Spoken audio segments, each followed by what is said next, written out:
Hello, people of the internet who I have not spoken to in a very long time. I just wanted to come on today and speak a little bit about OCD, which is also known as obsessive compulsive disorder. It is something that I deal with. It's just something that a lot of other people deal with in the world. It is actually a very debilitating and isolating disorder to have, which is why I just wanted to speak a little bit about it, spread some awareness, but also just put out the message that you're not alone in what you're going through. And if it's something that you are currently dealing with, it's okay. You're not alone. Yeah, so basically, I've had obsessive compulsive disorder since I was about 19 or 20. It first showed up and manifested during COVID, or maybe a little before that, but it was a very strong preoccupation with getting sick, being sick, a strong preoccupation with my body and my bodily sensations, such as blinking, breathing, and swallowing, which is also known as sensorimeter OCD and health OCD.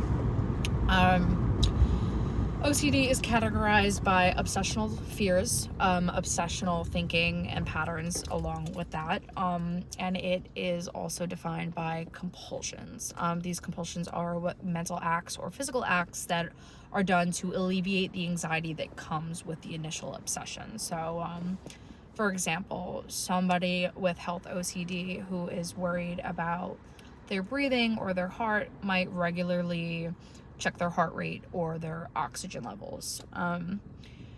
Aside from this, there are dozens upon dozens of categories and subtypes. There's moral OCD, being overly concerned with being a good person. There's relationship OCD, wondering if your partner's the right fit for you, having anxiety around things like attraction and things just in relationship nature that are normal relationship things, but you have a lot of obsessional doubt or concern that isn't within normal limits of just normal limits, if that makes sense, or if I'm wording that properly. There is also sexual OCD, which is intrusive thoughts about people that you don't like, thoughts that you don't want. There is pedophilia OCD, which is a very, very stigmatized subtype, as well as harm OCD, which is the concern with being afraid you're attracted to children, even if you know rationally that you're not. There is just a fear in the back of your mind that creeps in. With this being said, a common compulsion would be avoiding children, avoiding places where children may be. With harm OCD, it's thoughts of harming loved ones, thoughts of causing harm to anybody at all, and those types of thoughts, the compulsion for that sometimes can be staying away from weapons, staying away from sharp objects, staying away from people in general, due to the fear of doing something bad. Even if you know you don't want to do that, even if you know that you would never do that, there's a part of the brain that causes such intense anxiety over these thoughts. Many people have random and weird intrusive thoughts. There's a lot of people, what if I swerved my car? What if I pushed someone down the stairs? What if I started screaming in public? A lot of people deal with thoughts that aren't things that they would do. But the difference between someone with an obsessive compulsive disorder and someone without it is that the person without it can easily let these thoughts go. Whereas someone with OCD will take that thought, ruminate on that thought, and then go into a string of obsessional thinking. What does this mean about me? Why would I have this thought if I didn't like it? Why would I have this thought if I never would do this thing? And there's rational doubt and there's irrational doubt.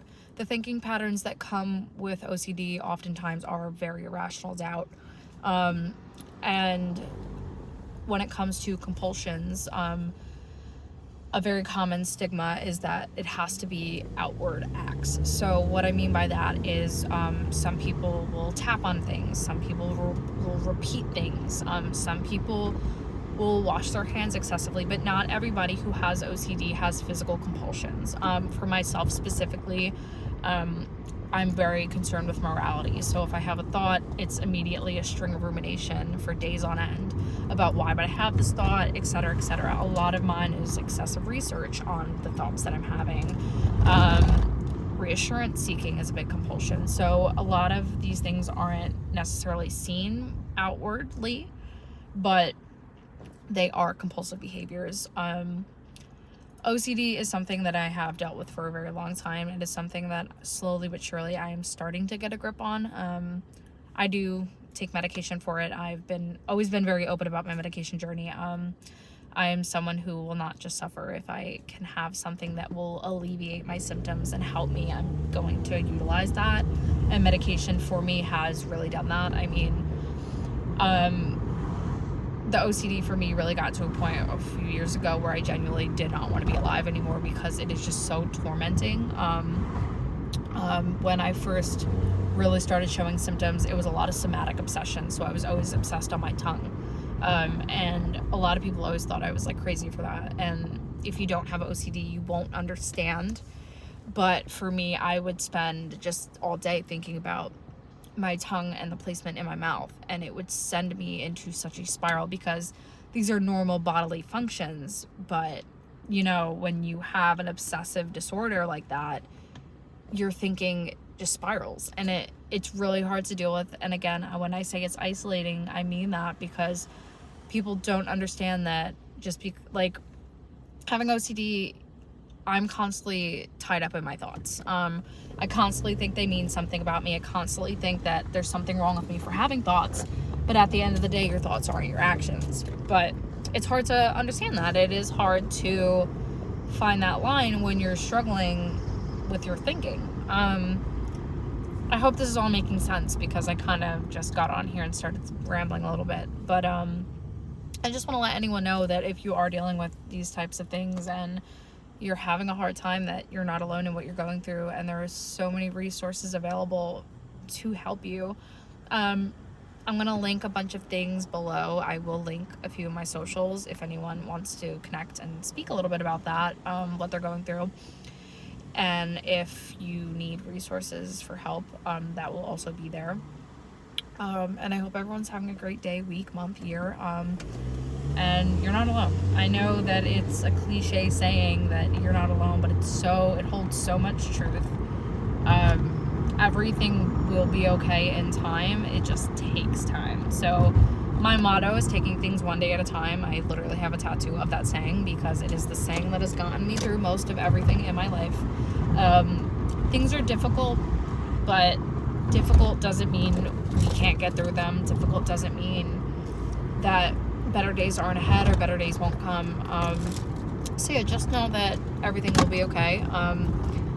And if you're struggling, you're not alone. I am there. I've been there, and I currently am there. I did just say that, but yeah. I hope everyone has a great day. I'll talk to you soon. Bye.